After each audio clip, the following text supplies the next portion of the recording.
This week's video is the magical mixed media mermaid. I am Karen Campbell and I made this project this morning, and I have to say I totally had the best time. I didn't hate her. I had a really good time. I learned a lot. I did a bunch of new things actually, and I'm excited to share her with you today.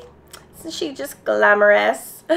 So first and foremost, I am working in my, this is an old art drawing book actually from the 60s, and if you've been following me, you've seen one project after another get done in here, so I'm excited to bring you another one today. I started out by just painting gesso and letting it dry. That's what that first layer is, with some decorative duct tape down the middle just to reinforce the seam line. This is Liquitex acrylic inks that I'm dribbling over each page, and I have this spatula that I'm just using to like spread it across. Usually I use a credit card. I couldn't find my old credit card, so I had this spatula behind me, so I just grabbed it and I'm just pulling it and pushing it around the paper until the whole thing is filled up. This is a sheet of watercolor paper. I'm doing this Author.to Elena inspired mermaid today. That is my reference photo. You can find that on Pinterest, which is my Pinterest handle is Cool Mama Karen, and I'll put a link in the description box below. And I have, oh my gosh, I am obsessed with fashion illustrations, as you guys might know, and I love him in particular. So this is based directly off of one of his amazing fashion illustrations, and I've been wanting to do this one for a while. It's been sitting in front of me, but I thought just her body alone would be kind of boring. But I thought, well, what if I took the top half of her and kept her the same, and then made the bottom half of her into a mermaid, and then that was like even cooler.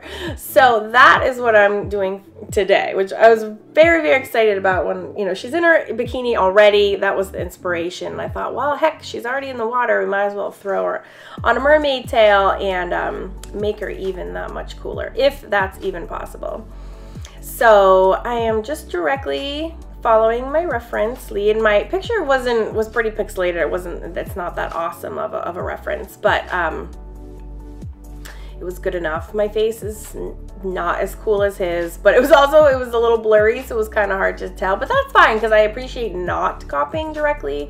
You know, when I'm using a reference, it's important to kind of make it your own too, so I was totally okay with that. But as far as like the ridiculous giraffe neck and the arms and the torso, I just could not wait to take a stab at this, and I'm so happy that I did. It was a really, really, really fun.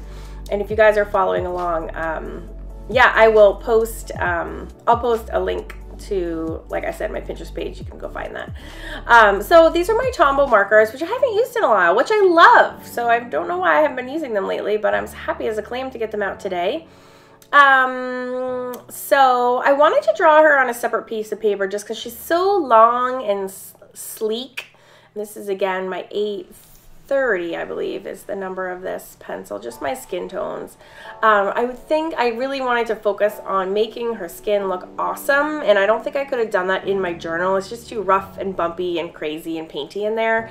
So doing it on a separate sheet, which I've actually never drawn separately and glued it into my art journal, which is a very common art journal you know, thing to do, and there's certainly nothing wrong with that. And I took full advantage of that approach today to help me kind of maximize and be able to perfect my drawing kind of out of my journal and then incorporate it into it later on. So it worked out great. So I did 2 layers. I did a light and then a darker, and then I'm using just my Pentel water brush to blend those 2 layers together. And again, I love using references because even if my girl wasn't the same, I'm looking back at how he's doing his shading and I'm trying to emulate that. And that's honestly the best way to learn. If you're teaching yourself art and you're watching tutorials like this one, paying attention to all those little details, like where does the shading go? I'm using his reference to inform that information in my own drawing, and so that's how I'm learning. And then when I'm off and doing my own project somewhere else, then I can excuse me, then I can certainly use that to inform, you know, other drawings down the road. Clearly the light source is coming from above and it's darker down below, and that's why the shadow is on the bottom part of it and it's lighter up top. And so if you just stay consistently with that, you'll have a successful drawing in 3 dimensions, kind of no matter what you're drawing. So again, the water brush, I'm just tying all those layers together. Tombows are fantastic. I have a new link on my website, karencampbell.com, and I have recently written down and put links to all my favorite supplies, and I have like the skin tone pack of Tombows is on there, and it is awesome. And they're not super expensive either, actually, so well worth it. I'm using my my fingernail scissors to cut her out because she's so fine. Her arms are just impossibly thin, and I was afraid that regular scissors were gonna massacre her. I already ripped her belly when I was trying to do that, but then I got impatient. As you know, I am like queen of impatience, and I grabbed my big scissors and just knocked out the rest in 2 seconds flat. I don't know what's wrong with me. I'm always in a hurry, like always, always, always, always. That's just how I am.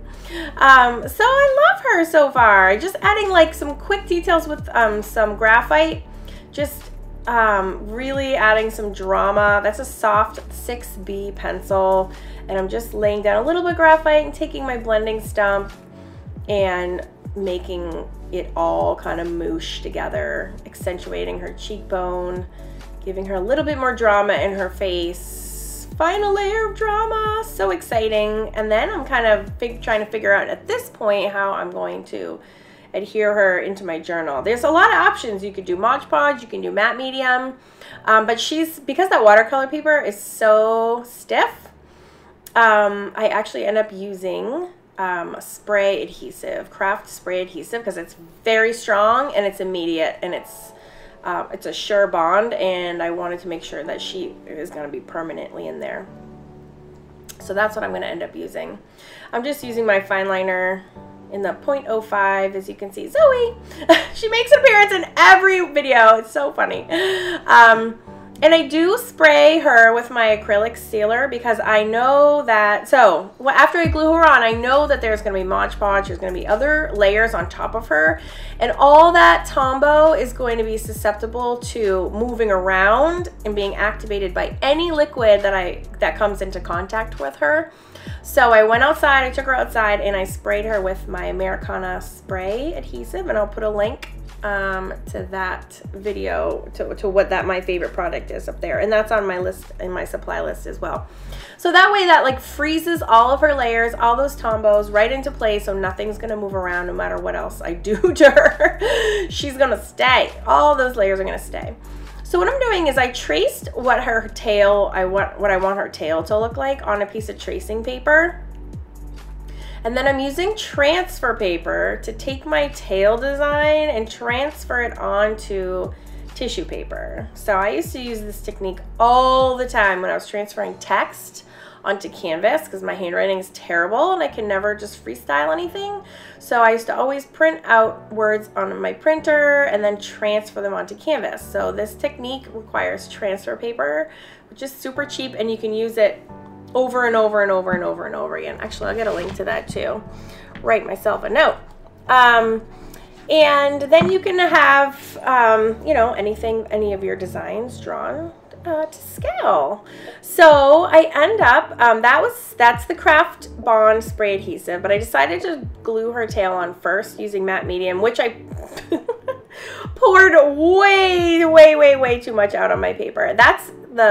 It's not paper, her tail's actually tissue paper. It's like gift wrap paper I bought at Target a long time ago. I've done a lot of Target tissue paper projects for lots of things. Okay, way too much matte medium. So I just ended up kind of spreading it all over the pages, putting some of it back in the jar. Basically, I'm a hot mess, but you guys already knew that. I spread it all out over the paper too, so that like there's no inconsistencies on the paper. Oh my gosh, drips and drabs. Then I had to dry that really well. All right, I just sprayed her outside the back of that paper with a spray adhesive. I love spray adhesive. It's super noxious and smells nasty. It's a disaster, but it is Insta and it's strong. And when I put her down, she's gonna stay there forever, which makes me feel better.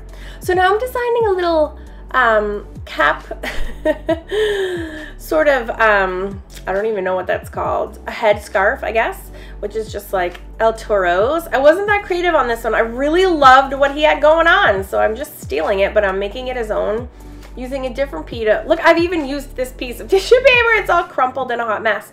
But again, I'm transferring my design using that transfer paper onto this funky tissue paper. And I ended up not cutting out, like the top head part didn't come out okay, but I ended up deciding I didn't really like that one dot on there anyway, so I decided to use marker and just color that in with a marker instead. It was quicker anyways, you know, I'm all about quick. So I decided to, the little flowing part is much different than his, because I was too involved to tuck it back behind her arm and everything, so I just have it flowing out behind her, which is awesome. She's in the water anyways, so whatever. What difference does it make? And I was like, nah, no, not gonna happen. So again, that's matte medium. The tissue paper and matte medium are good friends. I could have used Mod Podge there, but I tend to always use matte medium for like my initial layers, just because the Mod Podge is a little bit thicker. The matte medium is really thin and it goes well with, it's a little friendlier with acrylics. I thought I would maybe doodle in with some ink, these like, you know, something for her to sit on. I was kind of debating, like, do I do a fish? I really did want to do a fish, but I kind of wanted to bring this home. So I just brought out some craft paper and I thought, oh, that's kind of neat. Like the big giant wine corks. That's kind of, and this is music sheet. And I was like, ooh, kind of like a drinking musical mermaid. I kind of like that, where this is going. So that's Mod Podge, which while I'm using it to glue my craft paper on. Now I do like it under, so I use this now for two reasons. One is that craft paper is a little bit more significant, so the Mod Podge is a little bit heavier weight and it's a little heavier, better adhesion for the craft paper. And then I'm able to smear it all over her layers and really reinforce everything that was glued down before with the layer of Mod Podge on top. And that's just acrylic paint. So I'm blending in kind of like the sand that she's on with this just hint of the wine bottle corks under her. I just thought it was a really cool look. And of course, now that she has dried Mod Podge on, I can go in with my Pitt pens and just add a little shading, which of course you guys know this is my favorite step. Enhance her bust. Not that she needs any more enhancements. I hope my sons don't take a look at this drawing later. Whoops. But yeah, I have Pitt pens in all different colors. People ask me what sets I have. I've just been collecting them one by one over the years, so I probably have them all, but I bought them kind of individually. And I'm using my little skinny Pitt pen to like really add some accents, trace over the lines that were already there, add some drama in a belly button. I could doodle all day. I try to like hold back my doodling because I always want to kind of go crazy, and I'm never sure what the right balance is. But the beauty of having the Pitt pens in all these different colors is as you can see, you have brown for the rocks, you have purple for her mermaid, you have the pink for her lips, and it's kind of fun just to dot things here or there. That's my Signo pen in white, just to give her some accents. And of course I'm adding a little shine because the sun is coming down from above. And a couple more little details here and there with my little tiny Pitt pen. I just love her. I had so much fun doing this today. The top was a little boring because the bottom has all the rocks, so I just decided to dribble more of this ink down, just to give it that watery feel. She's in the ocean, give her some water, and you can dab it and it dries very quickly, so that kind of gave it more of a watery feel, like I just said.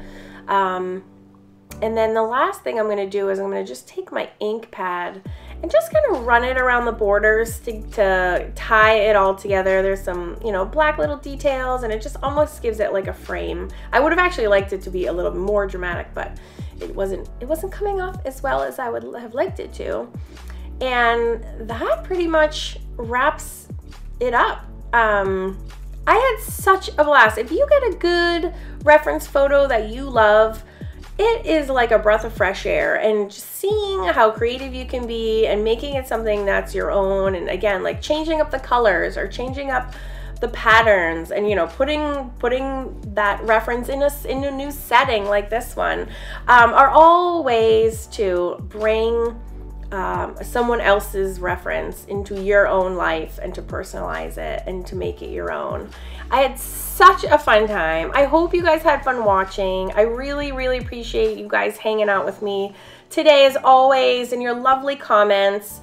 I would love it if you wanted to subscribe. I have videos every single week. You can also share with your friends if you have art friends, or on your Facebook group or your pages. Feel free to share those with your friends. And if you want to take a stab at her, you can share your progress on my Facebook page, which is Awesome Art School with Karen Campbell. And for free tutorials, as well as an amazing mixed media course, you can sign up at awesomeartschool.com. And I really appreciate you guys being here today. They're my naughty kitties. That's a Rosie. She's doing so well. She is trouble. She is like a toddler.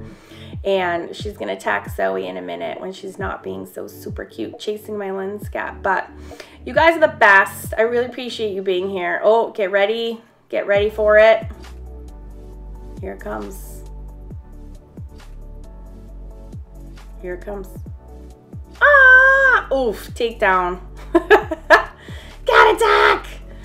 Anyways, thanks guys for being here. Love ya. I'll talk to you soon. Bye!